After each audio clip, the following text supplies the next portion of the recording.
The red wine hit Dashiell's face like a slap, cold and humiliating. Droplets ran down his cheeks, staining his white dress shirt crimson as the entire boardroom fell silent.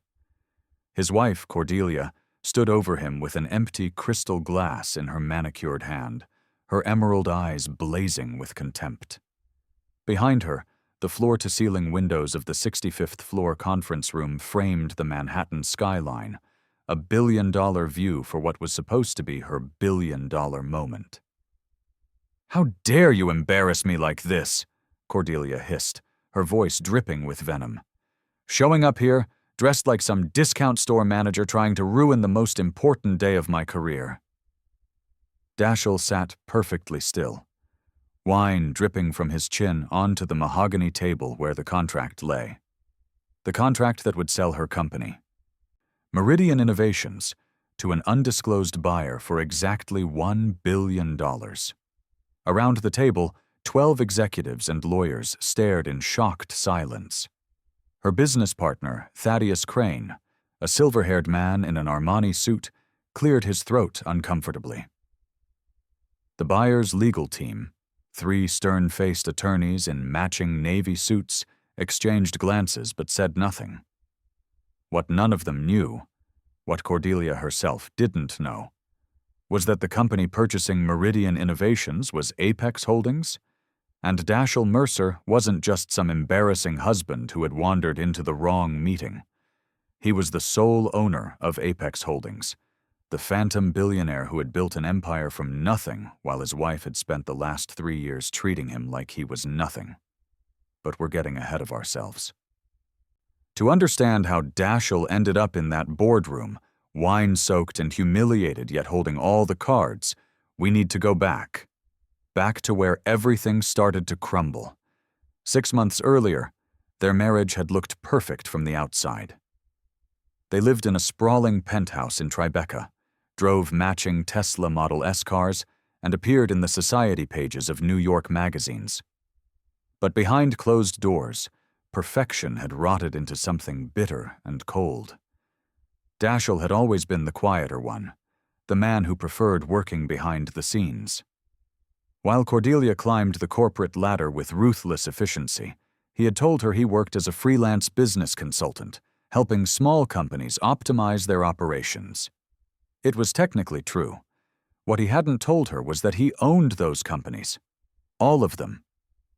Through a complex network of holding companies and trusts, Dashiell had built a business empire worth over $8 billion. Why had he hidden it? The question had haunted him for years. In the beginning, when they'd married 7 years ago, he had been genuinely building his first company, a modest tech startup. Cordelia had been a junior account executive at a marketing firm, ambitious and beautiful, with dreams that sparkled in her eyes like champagne bubbles. They had loved each other then, or at least Dashiell had believed they did. He had fallen for her drive, her determination, the way she attacked life like every day was a battlefield to be won. But somewhere along the way, as his companies grew and her career accelerated, he had seen something shift in her eyes. She had started talking about winners and losers in life, about how only the strong survived in New York, about how she couldn't stand weak people who made excuses instead of making money. Dashiell had watched her become harder, sharper, more focused on status than substance, and he had made a decision that would change everything. He would wait. He would see who she truly was before revealing his success. It was a test, perhaps an unfair one, but one he felt he needed. Would she love him if she thought he was just getting by? Or had her love been conditional all along, dependent on his perceived success? The answer had revealed itself slowly, painfully, over the past 3 years. It started with small comments. "Why can't you get a real job, Dashiell?" she'd say over dinner, scrolling through her phone instead of looking at him. "My colleagues' husbands work at Goldman Sachs, Morgan Stanley. They contribute. What do you even do all day?" He would tell her about his consulting work, about the companies he was helping, She would roll her eyes. Consulting for mom-and-pop shops doesn't exactly scream success, does it? Then came the separate bedrooms. "I need my space," she'd announced one evening, moving her things into the guest suite. "I can't have you disrupting my sleep schedule with your weird hours." The weird hours were board meetings in Tokyo, conference calls with Dubai, negotiations with Singapore. But she never asked what kept him up at night. She had stopped asking him anything at all. Their friends, her friends really, had started excluding him from gatherings. "It's just a work thing," Cordelia would say, applying lipstick in the mirror before leaving him alone again. "You wouldn't understand the conversations anyway." He would watch her leave in designer dresses he had secretly paid for, wearing jewelry he had anonymously gifted her, going to parties where she would probably complain about her deadbeat husband. The breaking point had come 3 months ago. Dashiell had been working from home, on a video call with his CFO, Lysandra Voss, discussing the quarterly earnings of his tech division, up 32%, a result that would make headlines if anyone knew he owned it. Cordelia had burst into his small home office without knocking, her face flushed with anger. "I need you to move out," she had said flatly, her arms crossed.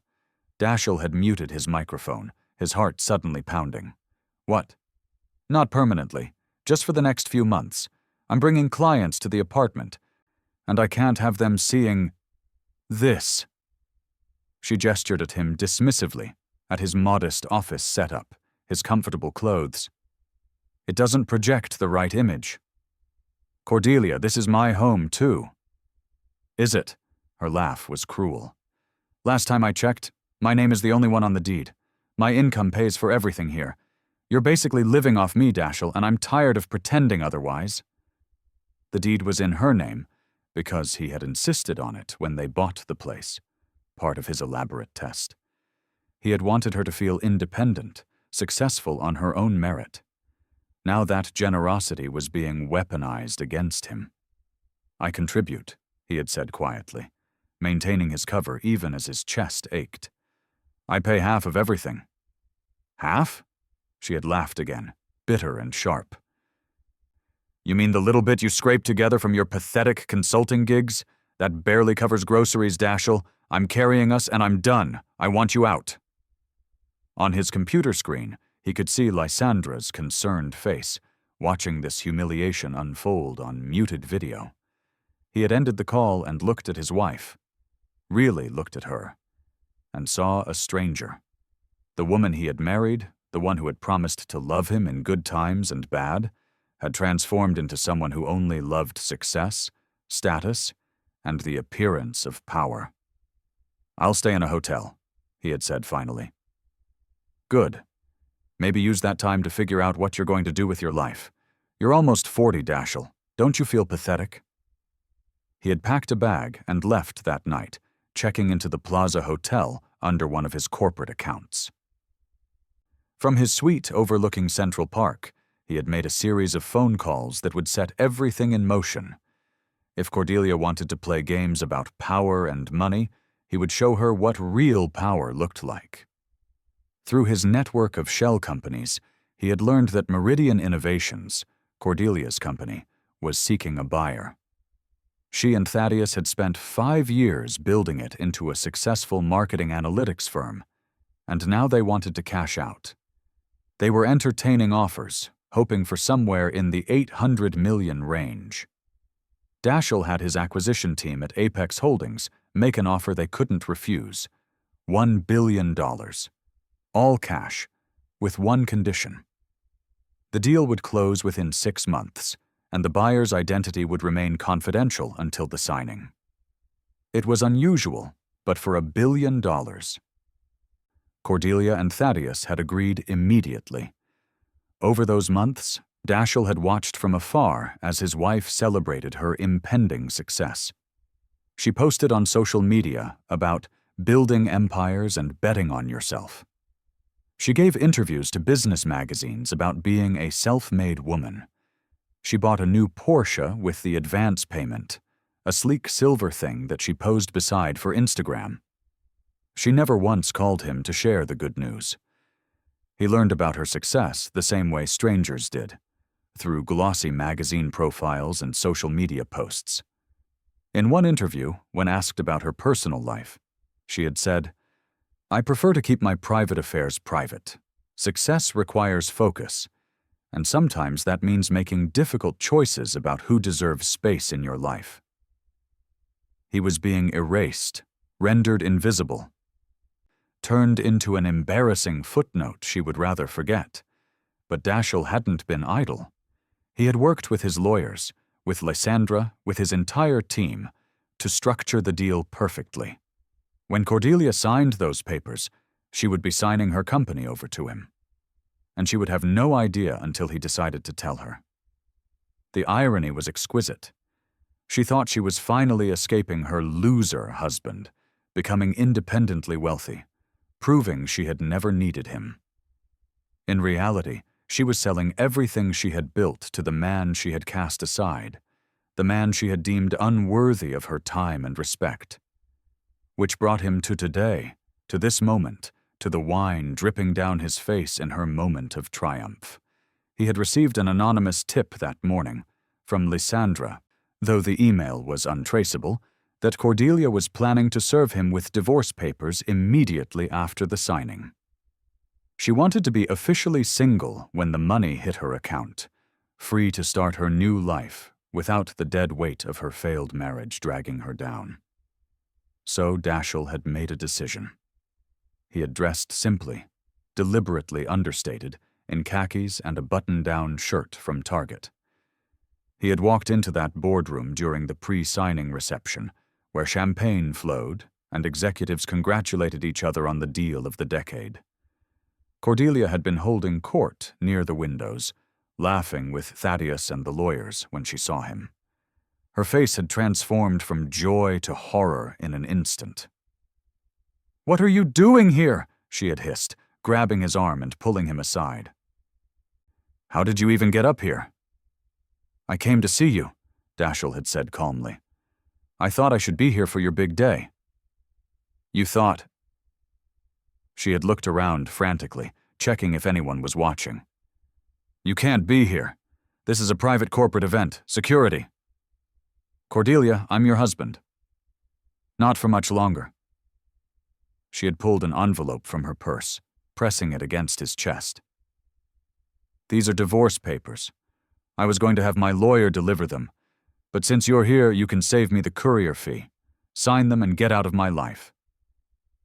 He had taken the envelope, feeling the weight of 7 years of marriage reduced to legal documents. "Don't you want to talk about this?" "Talk?" She had laughed, loud enough that people were starting to turn and look. "What is there to talk about? You're a failure, Dashiell. I gave you years to become something, to be someone, and you're still nobody. I'm about to become a billionaire, well, half a billionaire after Thaddeus gets his share. And what are you?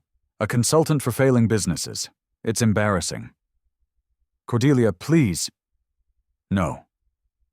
Her voice had risen, drawing everyone's attention now. "No more excuses.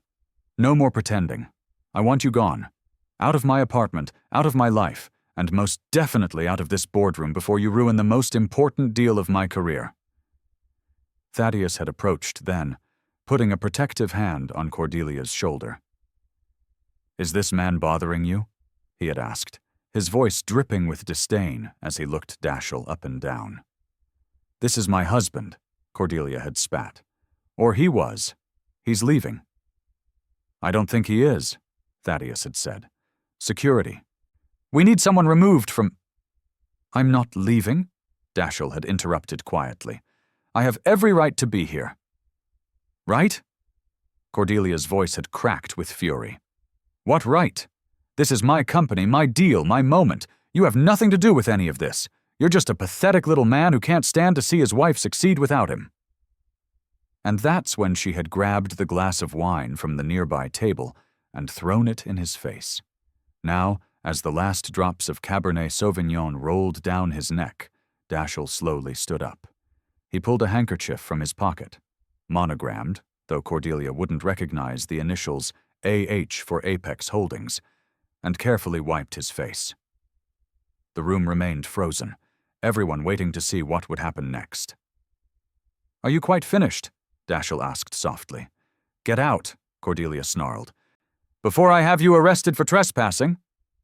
I don't think you want to do that." He folded the handkerchief carefully, placing it back in his pocket. "You see, we really should wait for the buyer's representative to arrive before we start throwing people out." "The buyer's representative?" Thaddeus frowned. "What are you talking about?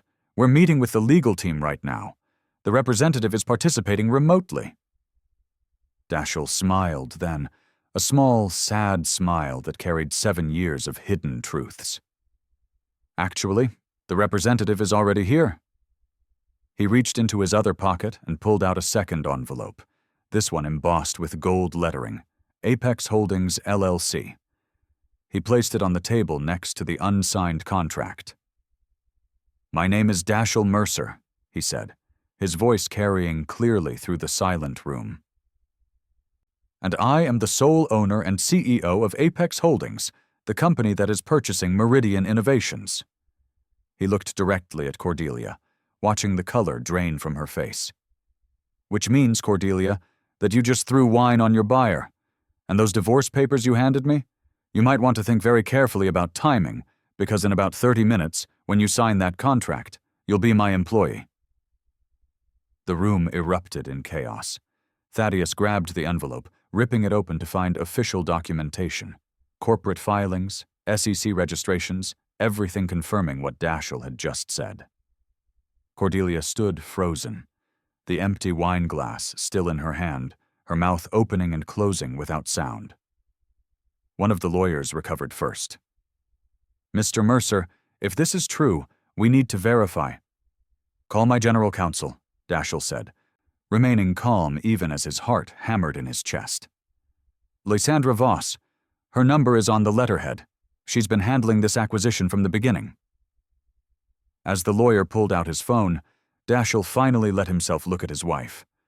Really look at her. He saw the moment comprehension hit, saw her eyes widen with horror as she realized what this meant. Everything she had said about him, every insult, every dismissal, every cruel comment about his worth, all of it had been said to a billionaire who now controlled her future. "This isn't possible," Cordelia whispered. "You're nobody. You're nothing." "No," Dashiell said quietly. "I was someone you refused to see." He turned to the lawyers. "I assume you'll want to verify everything before we proceed. Take all the time you need. I'll be in the executive lounge when you're ready." He walked towards the door, his wine-stained shirt plastered to his chest, his head held high. Behind him, he could hear Cordelia's voice rising in panic, Thaddeus demanding explanations, the lawyers making urgent phone calls. But Dashiell didn't look back.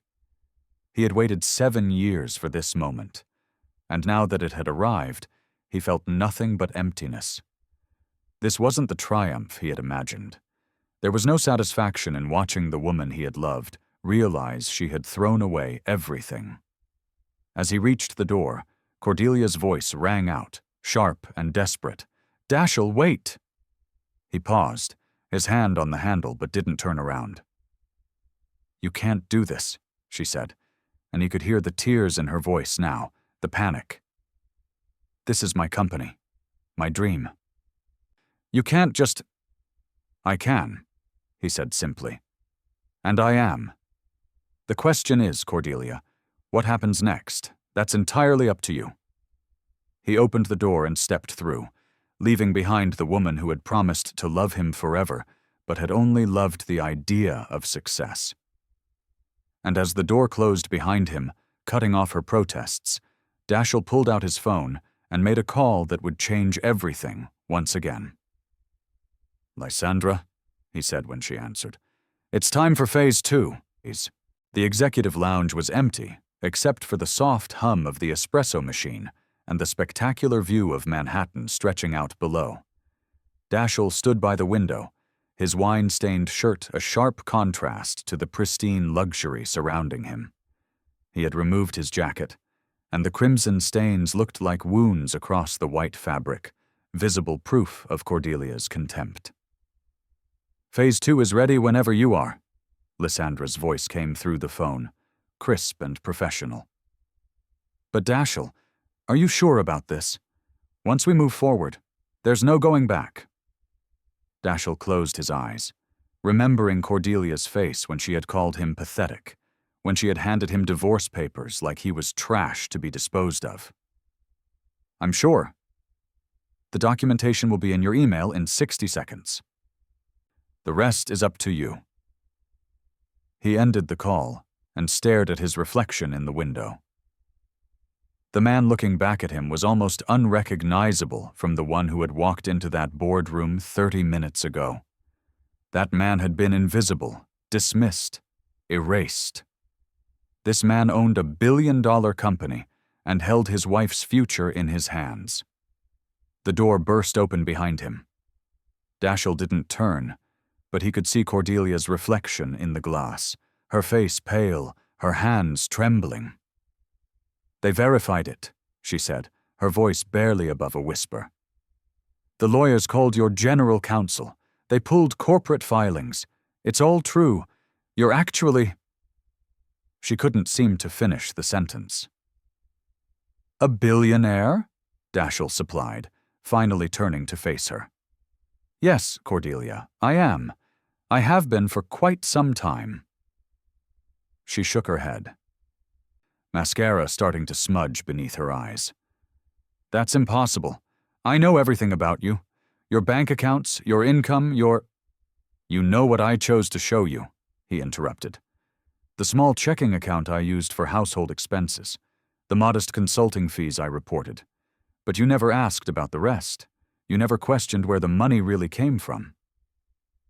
"What money? We lived on my salary." "Did we?"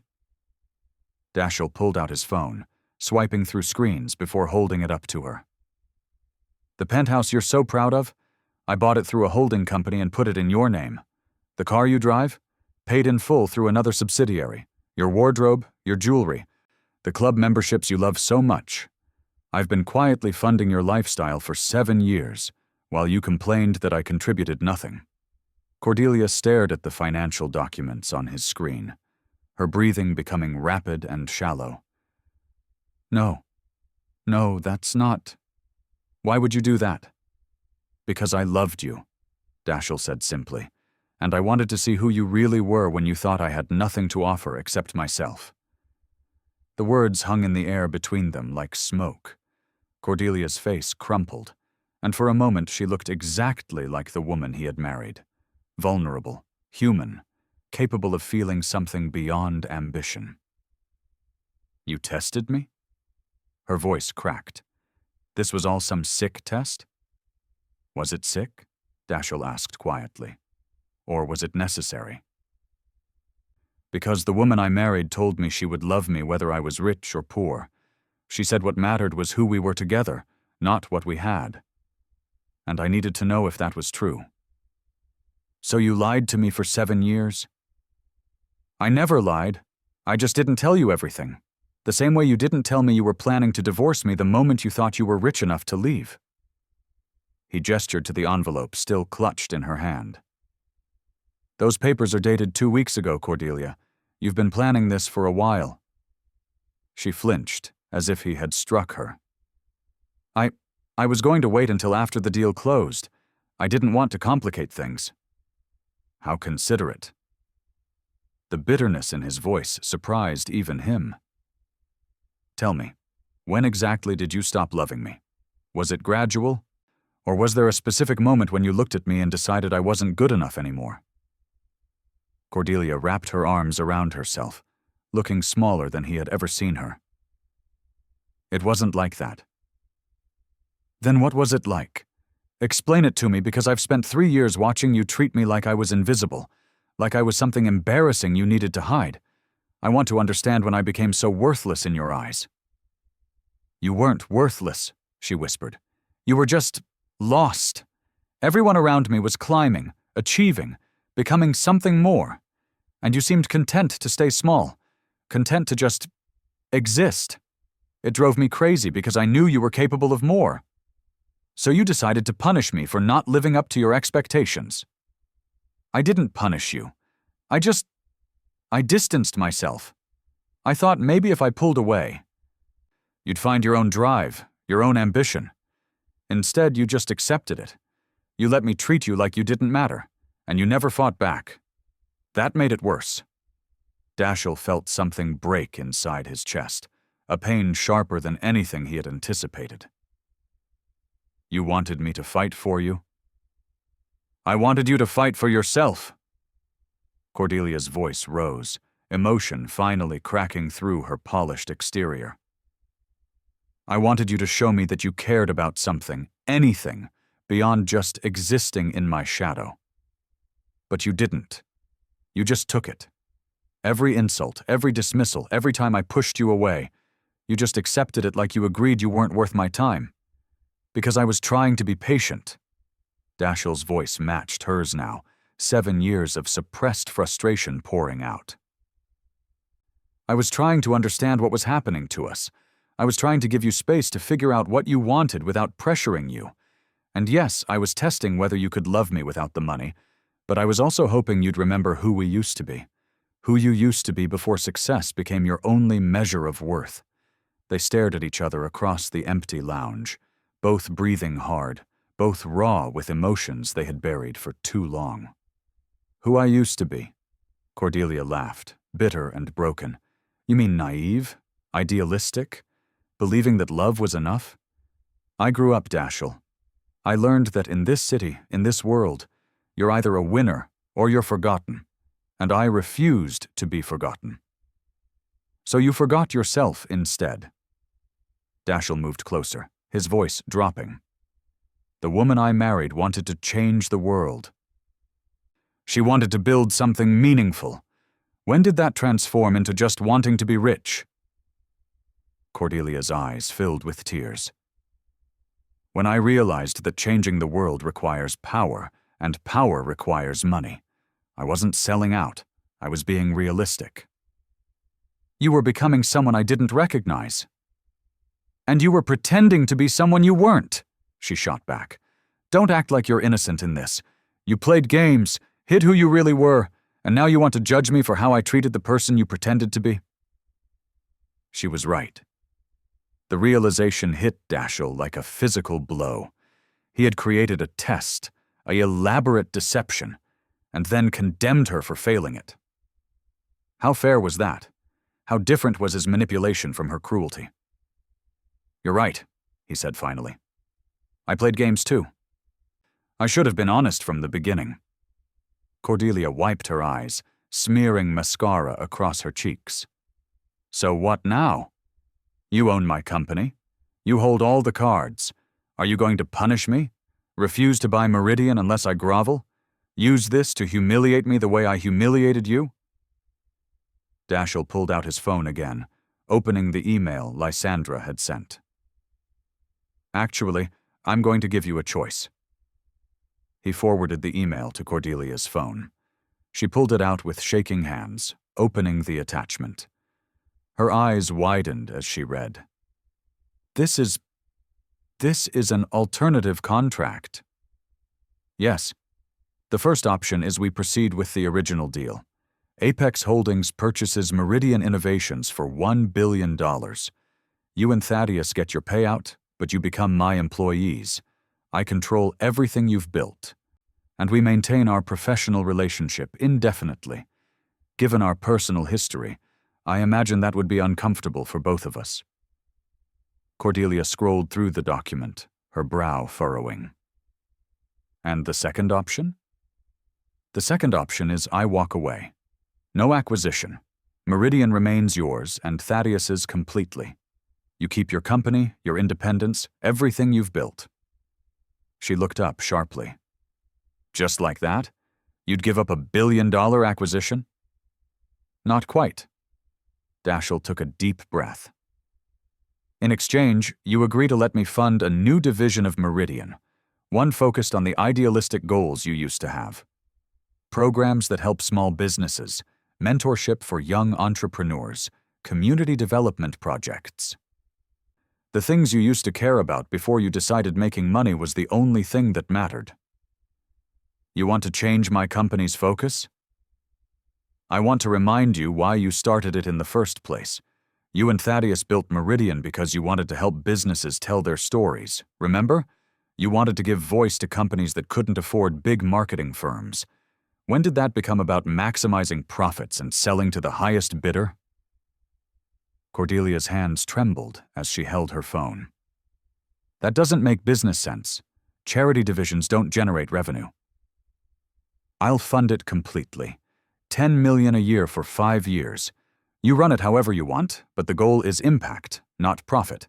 And if it works, if it actually helps people, we continue it. Why would you do this?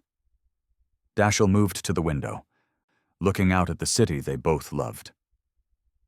Because somewhere in there, he gestured vaguely at her, is the woman I married, the one who cried when she helped a family business save their company, the one who worked pro bono for a shelter because she believed everyone deserved good marketing.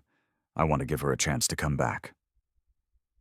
And if I choose the first option, if I take the $1 billion, then you get what you wanted.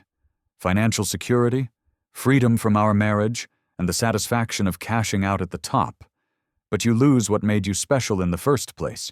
You become just another executive who chose money over meaning.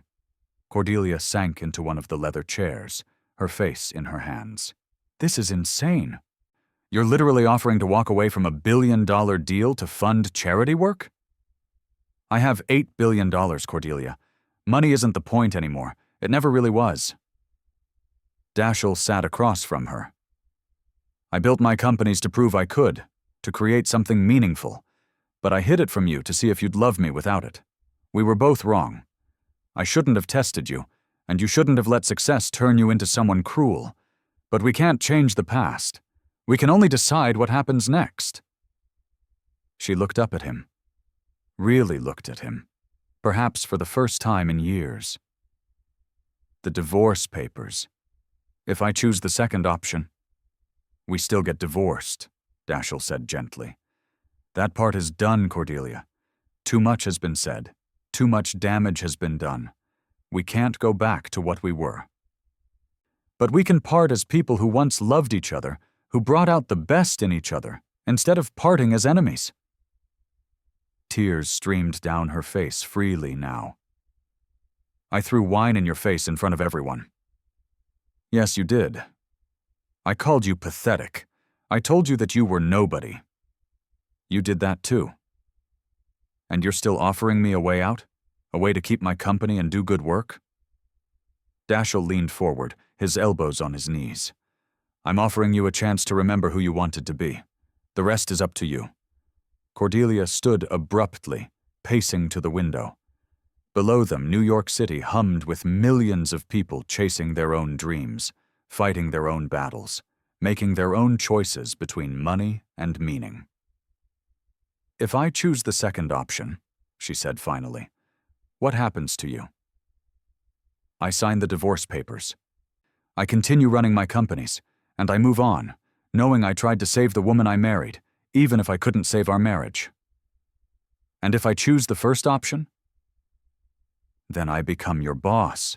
We work together in misery, and we both get rich while losing what's left of our souls.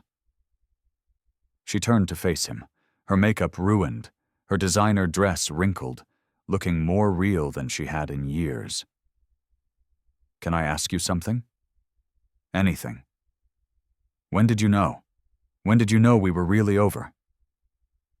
Dashiell thought about it, about all the moments that had led them here. When you moved into the separate bedroom, and I realized I felt relieved, because it meant I didn't have to pretend anymore that we were okay. Cordelia nodded slowly. For me, it was when I realized I was happier at work than at home. When coming home to you felt like an obligation instead of a refuge. They sat with that truth for a moment, letting it settle between them like snow. I'm sorry, Cordelia whispered, for how I treated you, for forgetting what mattered, for letting ambition turn me into someone cruel. I'm sorry too, Dashiell replied. For the test, for hiding who I was, for not being brave enough to confront what was happening between us. She walked back to the table, looking down at both contracts on Dashiell's phone. One represented security, wealth, the culmination of everything she thought she wanted. The other represented risk, purpose, and a chance to remember her better self. You know what the craziest part is? She said with a broken laugh. A year ago, hell, even a month ago, I would have chosen the money without hesitation. I would have taken the $1 billion and never looked back. And now? Cordelia picked up the envelope with the divorce papers, holding it like it weighed 1,000 pounds. Now I'm wondering if the woman who would make that choice is someone I even want to be anymore. She pulled out her phone, typing a response to his email. Dashiell watched her face, trying to read her decision in the set of her jaw, the furrow of her brow. Finally, she hit send and looked up at him. I chose the second option. Dashiell felt something in his chest loosen, a tension he hadn't realized he'd been holding. You're sure? No, she admitted. I'm terrified. Thaddeus is going to think I'm insane. I'm walking away from hundreds of millions of dollars.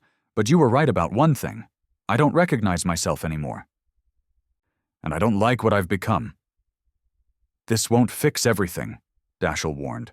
This won't make you happy overnight. I know, but at least it's a start. She signed the divorce papers with a trembling hand, then slid them across the table to him. And this is an ending, a real one.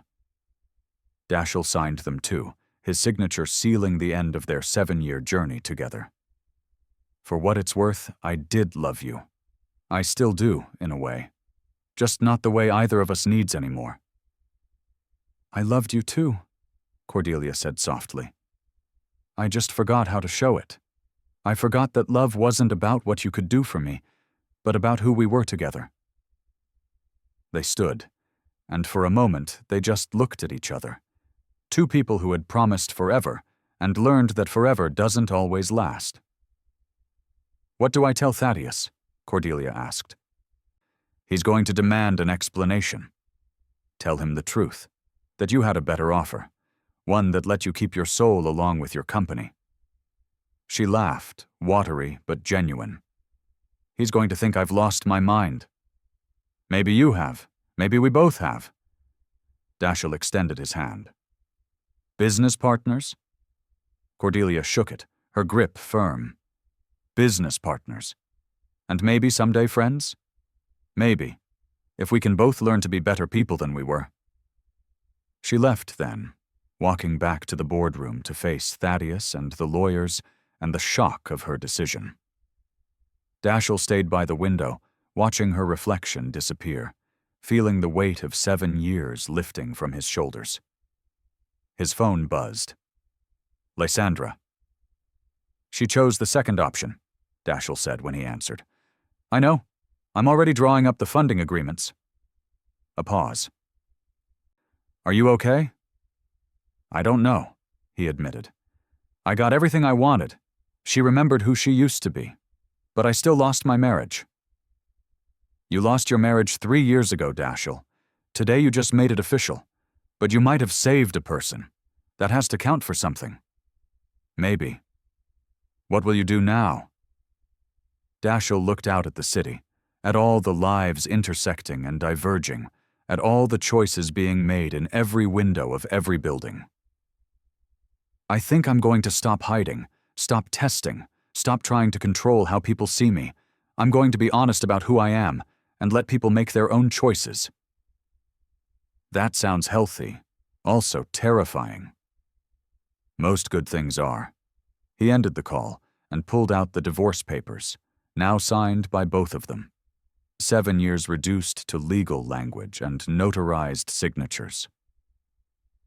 But also 7 years that had taught him who he was and who he wanted to be. As Dashiell left the executive lounge, He passed the boardroom where Cordelia was explaining her decision to a furious Thaddeus. Through the glass, he saw her standing tall, defending her choice, fighting for something beyond money for the first time in years. And he smiled, because even though their marriage was over, even though they had hurt each other in ways that couldn't be fully healed, he had given her something valuable, a chance to find herself again. In the end, that was worth more than any billion-dollar deal. Dashiell walked out of the building into the bright Manhattan afternoon, the wine stains on his shirt catching the sunlight like badges of honor. He had been humiliated, yes. He had been dismissed and disrespected. But he had also been honest, finally, about who he was. And tomorrow he would wake up as himself. Not as a test, not as a deception, but as a man who had learned that the hardest person to be truthful with is often yourself. The divorce papers would be filed. The funding would be arranged. Meridian Innovations would keep its independence and gain its soul back. And Dashiell would move forward, $8 billion richer but infinitely wiser about what truly mattered. Sometimes the greatest revenge isn't destroying someone who hurt you. Sometimes it's helping them become the person they were always meant to be, even if that person can no longer be yours. As he hailed a cab, his phone rang one last time. Cordelia. "Thank you," she said simply when he answered. "For what?" "For seeing me. The real me. Even when I couldn't see her myself." Dashiell felt tears prick his eyes for the first time all day. "You're welcome. And Dashiell, I hope you find someone who sees you too, all of you, without the tests." "I hope so too." They said goodbye, perhaps for the last time as husband and wife, and Dashiell climbed into the waiting cab. As the city blurred past his window, he thought about second chances and new beginnings, about the difference between winning and wisdom, about how sometimes losing everything is the only way to find what really matters. The wine stains would wash out of his shirt. The divorce would finalize in a few months. Life would go on, different, but not destroyed. And somewhere in a boardroom, 65 floors above the city, a woman who had forgotten herself was taking the first steps toward remembering. Not because she had to, but because someone had believed she still could. That, Dashiell decided as Manhattan's towers reached towards the sky, was the best ending he could have asked for. Not perfect, not painless, but real and honest, and maybe, just maybe, the beginning of something better for both of them.